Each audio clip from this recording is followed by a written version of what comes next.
사람에게는 욕구가 누구에게나 있지요. 우리가 기도한다는 건 우리의 소원을 갖고 있다.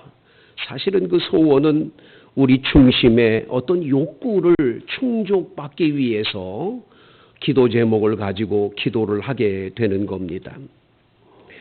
그런데 열왕기상 3장을 보면 솔로몬 임금이 기브온 산당에 올라가서 1000번제를 드립니다. 여러분, 1000번제란 소를 잡아서 하나님 앞에 드리는 제사인데 1000번제라 그러면 1000마리의 소를 바쳤다 그런 뜻이죠. 어떤 사람은 아마도 3년 넘게 그렇게 매일매일 드렸을 거라는 해석도 있고, 어떤 분은 그게 아니고 한꺼번에 1000마리를 갖다가 바쳤을 거라는 말을 하는 분도 계시지요. 그런데 하여튼 1000번제를 드렸을 때 하나님께서 말씀을 하십니다. 찾아오셔서 내 아들 솔로몬아, 내가 너에게 무엇해 줄꼬 너는 구하라, 이렇게 말씀합니다. 그 말은 우리가 마음의 소원을 가지고 있는 거 다 들어줄 테니까 말하라는 뜻이지요. 그런데 솔로몬 임금은 이렇게 말합니다. 주여, 내게 듣는 마음을 주사 지혜롭게 하셔서 우리 백성들을 잘 다스리는 임금이 되게 해달라고 구합니다. 다른 걸 구하지 않았다고는 거예요. 그저 듣는 마음을 주셔서 지혜롭게 해달라고, 백성을 잘 다스리는 그런 임금이 되도록 지혜를 달라고 기도하지요. 그러면 하나님께서 그러냐 그러고 즉시 지혜를 준 게 아니라 3장 11절 말씀에, 열왕기상 3장 11절 말씀에 주님이 이렇게 말해요. 네가 장수 오래 사는 것도 구하지 않고, 사람이라는 건 욕구 중에서 제일 큰 욕구가 오래오래 건강하게 사는 거잖아요. 그 욕구를 얘기하시는 거예요. 장수의 복도 구하지 않고, 두 번째 부귀영화도 구하지 않았다. 아주 부귀영화, 부자로 아주 그냥 떵떵거리면서 부귀영화를 다 누리고 사는 것도 구하지 않고, 세 번째 놀라운 말씀을 하세요. 원수의 생명 멸하기도 구하지 않았다고 얘기하시는 거예요. 사람들 속에는 보복 본능이라는 게 있다는 거예요. 보복 본능. 남이 나한테 해를 입혔어요? 내가 가만 놔두나 보라. 너 나한테 해를 입혔으니까 너 가만 놔두나 보라 하는 보복하려는 마음이 속에 꽉 있다는 거예요. 왜? 내가 당했으니까. 내가 너 가만 안 둬. 이런 마음을 누구나 갖고 있다라는 거예요. 그런데 솔로몬에게는 그거를 구하지 않는 거예요. 지혜만 달라고 구했다는 거예요. 하나님이 그게 너무 귀해서 전에도 없고 후에도 없는 지혜를 너에게 주겠다. 주님이 그래서 솔로몬 임금에게 지혜를 준 걸 보게 되죠. 여러분, 사람들 속에 누구에게나 보복 본능이 일하는 게 있는데, 이상하게 예수를 잘 믿는 하나님의 사람들은 보복 본능이 어느 순간에 사라져버리는 경험을 하게 되는 거예요. 그 미운 사람, 내가 가만 안 두고 싶어, 내가 너 나중에 보자 하는 그 마음이 어느 순간에 사라져버리는 경험을 하게 되는 거예요. 참 놀랍죠, 여러분? 오늘 본문에 이 창세기 45장에 나와 있는 요셉의 모습 속에서 우리는 그걸 보게 돼요. 요셉은 자기 형들이 자기를 미워해서 물 없는 웅덩이에 넣어서 죽이려고 했잖아요. 그러다가 나중에 유다라고 하는 형이, 우리가 얘를 죽여서 무슨 소용이냐, 저기 지나가는 상인한테 돈 주고 팔아버리자. 그래서 은 20에 팔았단 말이에요. 그 팔려가서 13년 동안을 가진 고생을 다 하는 거예요. 나중에 감옥까지 갇혀서 죄수의 몸이 돼서 너무너무 힘든 세월을 보내는 거예요. 그러니 속에 얼마나 악감정이 속에서 일어났겠어요. 형들에 대한 미운 감정이 얼마나 나겠어요. 가만두고 싶지가 않았겠죠. 그래서 나중에 나이 30대에 바로 왕의 꿈을 해석함으로 인해서 지금 7년, 풍년이 지나고 흉년이 2년 지났어요. 그러니까 22년의 세월이 흘렀을 때 오늘 본문에 나와 있는 요셉이 형들과 지금 만나 있는 장면을 보여주는 거예요. 그들이 베냐민이라고 하는 막내 동생만 여기 놔두고 너희들 가라고 그렇게 얘기할 때 유다라고 하는 형이 나타나가지고 나를 차라리 종으로 삼고 내 동생 베냐민은 보내주세요. 형들도 보내주세요. 왜냐하면 우리 아버지와 이 아들, 이 동생, 막내 동생 베냐민하고는 둘이 생명이 엮여져 있어요. 누구 한 사람에게 어려워지면 다 똑같이 어려워지는 둘이 엮여져 있기 때문에 만약에 베냐민이 가지 않으면 우리 아버지 죽습니다. 그러니까 제발 보내주시고 내가 여기서 종 되겠다고 이야기하니까 요셉이 그 말을 듣고 오늘 성경 말씀 1절에 보면 45장 1절 다 같이 읽습니다. 시작.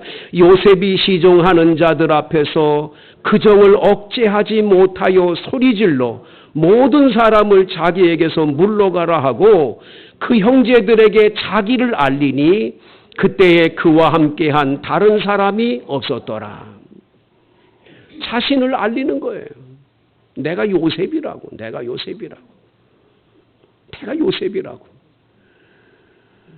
그 정을 억제하지 못해서 오늘 2절에 보면 큰 소리로 울었다고 그랬어요. 울었다고. 그 22년 동안에 그 가졌던 수많은 아픔과 그 고통이 한순간에 그냥 터져 나온 거죠. 그 얼마나 그 눈물의 그 우는 소리가 컸으면 오늘 성경에 보면 애굽 사람에게 들리며 그러면 애굽 사람들이 다 들었다는 거예요. 그리고는 바로의 궁중에다가 누군가 가서 얘기를 해줬겠지요. 그래서 바로의 궁중까지 우리 국무총리인 요셉이가 그렇게 소리내서 울더라. 소문이 날 정도로 울었다는 거예요. 그리고는 3절에 요셉이 그 형들에게 말합니다. 나는 요셉이라. 내 아버지께서 아직 살아계시니까 형들이 그 앞에서 놀라서 대답하지 못하는 거예요.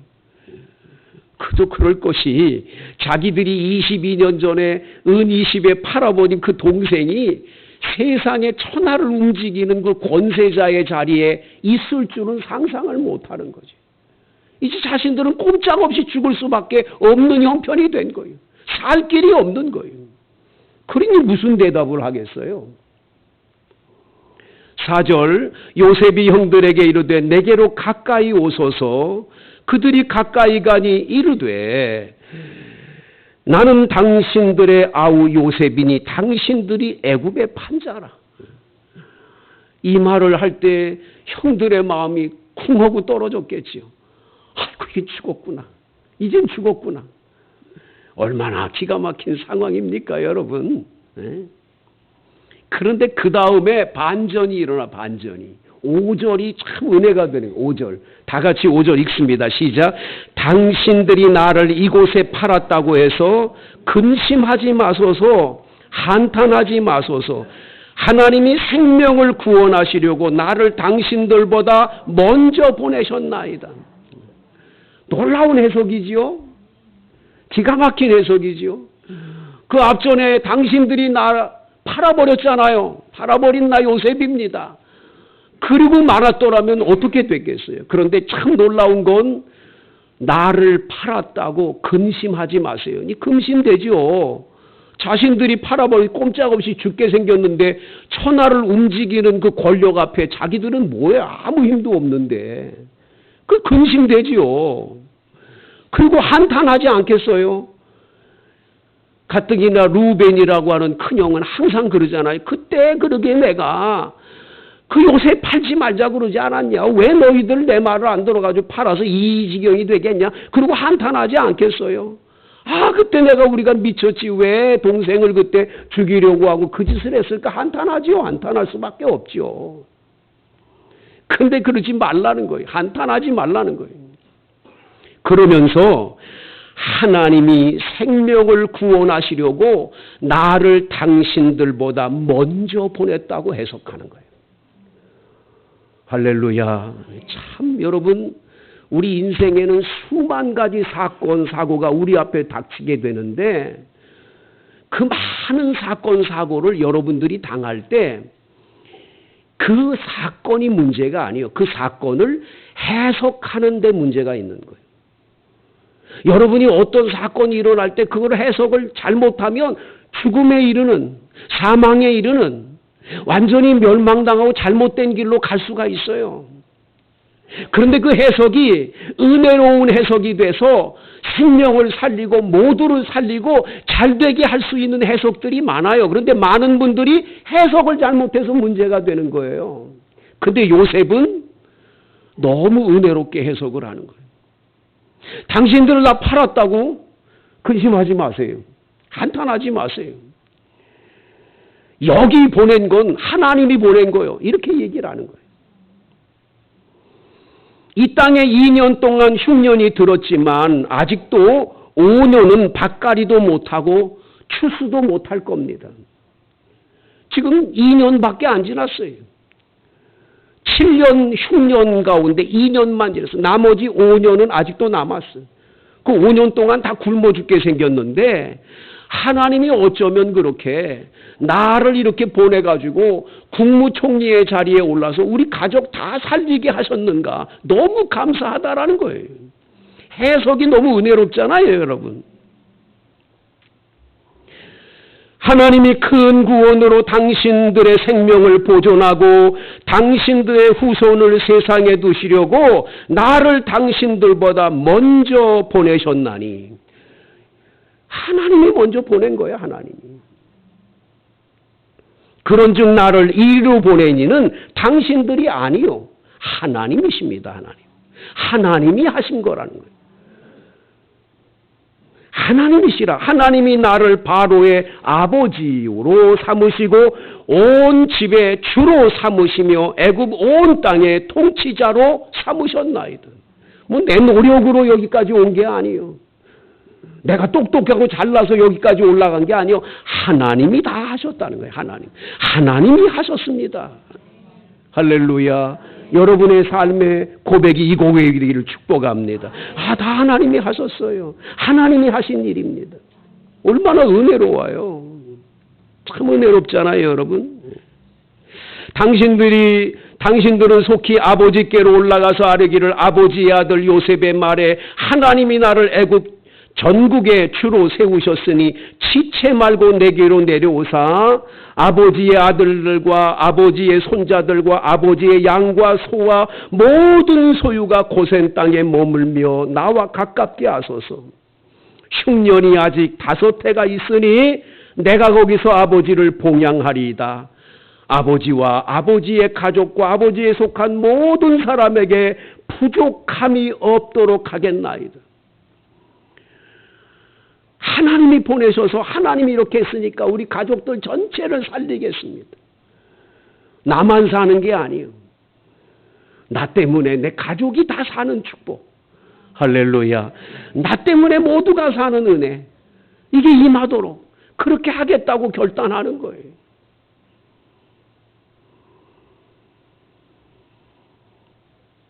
여러분, 우리가 물리학 시간에 왜 원소 기호를 외우고 그랬잖아요. 산소 그러면 O, 수소 그러면 H 뭐 이렇게 그걸 외웠잖아요. 근데 여러분, 수소를 만나면 수소끼리 만나면 H2가 되면 엄청난 폭발이 나타나는. 그래서 원자 폭탄보다 더 무서운 건 수소 폭탄이에요. 수소끼리 만나게 만들면 엄청난 폭발이 일어나게 되는 거예요. 근데 거기 H2에다가 O, 산소가 결합이 되면 수소 2개에 산소 하나가 결합되면 뭐가 되지요? H2O?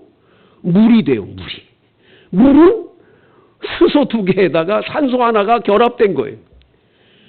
여러분 생각해 보세요. 수소끼리 있을 때는 터지는 폭발이 있지만 산소가 붙으면 거기에는 물처럼 좋은 생명을 살리고 모두를 살리는 역사가 나타나는 물이 되는 거죠. 여러분 그렇습니다. 인간이라고 하는 건 휴먼이라고 그러잖아요. 휴먼빙이라고 인간들. 인간과 인간끼리만 만나서 살면요. 인간끼리 만난 여긴 굉장한 다툼과 여긴 폭발이 있고 문제가 생기고 그냥 서로에게 많은 그런 문제들이 생겨나게 돼 있는 거예요. 근데 여기에 only 하나님이 거기 개입하시면 사람과 사람 사이에 하나님이 계실 때는 문제가 달라지는 거예요. 변화가 오는 줄로 믿습니다. 문제는 사람과 사람이 모여서만 살려고 하니까 문제가 생기는 거예요. 부부끼리 계속 우리끼리 사랑하고 살자. 안 돼. 그렇게 이뻤던 부인이 어떻게 저렇게 될 줄은 상상을 못하는 거예요. 어떻게 저렇게 여자가 저렇게 무서워졌을까? 나이 45세만 넘으면 막 여자분들이 얼마나 무서운지 말도 못하는 거예요. 남자분들은. 그래서 사람과 사람끼리의 만난 곳엔 싸움, 다툼, 부부 싸움 안 하는 집은 이상한 집이에요. 다 싸우게 돼 있고 문제가 되게 돼 있어요. 거기에 폭발이 일어나고 문제가 되게 돼 있다는 거예요. 근데 거기에 하나님이 개입하시면 달라지는 거예요. 정말 물처럼 달라지는 거예요. 변화가 오는 거예요. 할렐루야. 여러분 나라들도 마찬가지예요. 이민족의 지도자들이 너 잘났느니 내 잘났느니 하면 끊임없이 거긴 다툼밖에 없지 하나님이 거기에 개입해 주지 않으면 안 된다는 거예요. 한동안 전 세계 사람들이 이 공산주의 사상을 가지고 모두가 공동으로 생산해서 공동으로 이렇게 생산된 걸 골고루 똑같이 평등하게 나눠 먹으면 잘 살지 않겠냐. 공산주의 사상 하면 되겠지 했어요. 인간끼리 하면 되겠지. 근데 거기에 누가 없어? 하나님이 없어. 하나님이 안 계시니까 무너지는 거예요. 하나님이 안 계신 인간끼리의 모임은 무너지는 거예요. 그건 잘못되게 돼 있어. 여러분 교회 더더욱이나 하나님이 계신 이 교회를 인간끼리 사람끼리 모여서 우리가 이렇게 할 거야. 저렇게 할 거야. 우리끼리 이렇게 할 거야. 거기에 늘 문제가 생기고 거기에 계속 시험 환난이 오고 어려움이 오는 거예요. 네 잘나니 내 잘나니 되는 거예요. 하나님이 안 계시니까 문제가 되는 거예요. 인간끼리 사람끼리 계속 있는 곳엔 하나님이 안 계시면 어느 가정이든 어떤 단체든 다 무너지게 돼 있는 거예요. 왜 요셉이가 오늘 형들에게 이런 너그러운 마음으로 우리 다 살리려고 나 이렇게 보낸 거예요. 형들 보낸 거 아니야. 이런 마음을 어떻게 갖게 하냐. 딱 한 가지요. 창세기 39장에 보면 형들이 은 20에 요셉을 팔았을 때 요셉이 보디발 장군 집에 노예로 끌려갔는데 거기 이렇게 글이 되어 있어요. 여호와께서 요셉과 함께 하심으로 그가 형통한 자가 되었다. 할렐루야. 함께 하니까 하나님이 함께 하니까. 보디발 장군의 부인이 유혹을 해가지고 감옥에 들어갔어요. 그러면 얼마나 불행한 일이에요. 죄수의 몸으로 감옥에 들어가서 오늘 죽을지 내일 죽을지 모르는 형편이 됐는데 근데 거기 성경에는 이렇게 돼 있어요. 여호와께서 요셉과 함께 하심으로 전옥에게 은혜를 입어 재반 모든 사물을 요셉에게 맡겼다. 요셉이 형통한 자가 됐다. 하나님이 함께 하는 거예요. 그 요셉 혼자 두지 않고 하나님이 함께하면 어디 가나 형통한 거예요. 여러분 혼자 아니요. 하나님이 함께할 때 그 요셉은 그걸 알아. 아 하나님이 나와 함께 계셔서 이렇게 지내는구나 알다가 형들이 딱 나타나가지고 흉년 기간에 형들이 배고파서 그 곡식을 사러 와서 자기 앞에 절하고 하는 이 광경 속에서 뭘 깨닫냐. 아하 이거 하나님이 나를 이 자리에 올리고 여기까지 한 건 이건 하나님이 하신 거로구나 해석이 달라지는 거예요. 성도 여러분, 여러분의 집에 부부 사이에 하나님이 계십니까?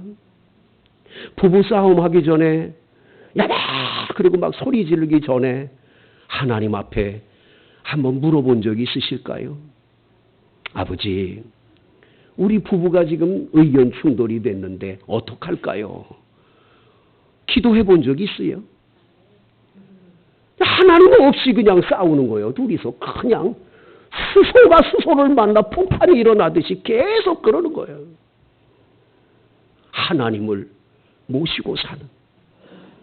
그럴 때 변화가 오는 거예요. 교회?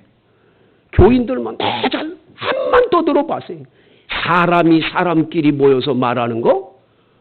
여러분, 사람이 사람끼리 모여가지고 뭘 하겠다고 막 그래 보세요. 특별히 교회 안에서 그런 일이에요? 다 망하는 일이에요. 망하는 일. 하나님이 인도해 줘야 돼요. 하나님이 교회를 이끌어 주셔야 돼요. 하나님 없이 사람이 모이는 것은 교회가 아닌 거예요. 그거. 그래서 하나님이 해 주셔야 되는 거예요.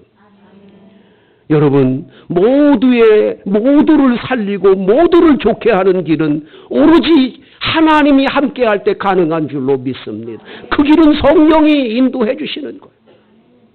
요셉은 자기 가족 식구 전체를 살리려고 계획을 세웠을 때 특별히 바로 왕이 명령을 내려서 수레까지 다 해가지고 아끼지 말고 네 아버지 어머니 다 모시고 오라고. 좋은 땅 주겠다고. 먹여 살려주겠다고. 이래가지고 수레를 가져가서 아버님한테 얘기했을 때 아버님 야곱이 어리둥절하면서 우리 요셉이가 살아있느냐. 기운이 소생했어요. 나이가 지금 130인 야곱이 기운이 소생해가지고 내가 우리 아들을 보러 가야 되겠다고. 이런 새 힘을 공급해주는 이 축복은 다른 데서 오는 게 아니에요. 하나님이 함께 할 때 가능한 거예요. 여러분, 자꾸 인간적으로 누가 어떻고 뭐라고 사람끼리의 얘기로는 하지 마세요. 하나님의 도우심이 절실히 필요한 거예요. 여러분의 사업체에 주님을 모시세요.